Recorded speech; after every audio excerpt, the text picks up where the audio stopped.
चलो पकड़ो, फोन पकड़ो। হ্যালো এভরিওয়ান, আমি রূপসা। আমি চলে এসেছি নেত্রাতে। এখন আপাতত আছি আমরা নাশপাতি বাগানে। এখানে অনেক নাশপাতি গাছ আছে।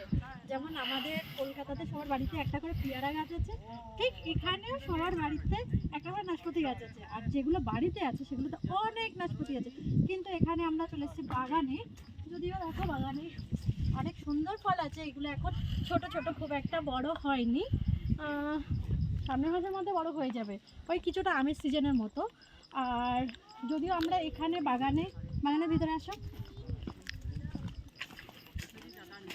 আমরা এখানে বাগানের ভিতরে অনেক গাছ দেখতে পাচ্ছি, কিন্তু সব গাছে কিন্তু সমানভাবে ফল নেই বা অনেক ফল নেই। আমরা দুই একটা গাছে দেখতে পাচ্ছি, যেমন এই গাছটাতে দেখেছি অনেক ফল আছে, আর এই গাছটাতেও আছে ভিতরে ভিতরে কিছু কিছু ফল অনেক বড় বড়। আমার তো ভীষণ ইচ্ছা হচ্ছে যে ছিঁড়ে খেয়ে নিই, কিন্তু এখানে লোক আছে, বাগানের লোক দেখতে পেলে আমাকে ধরে দেবে।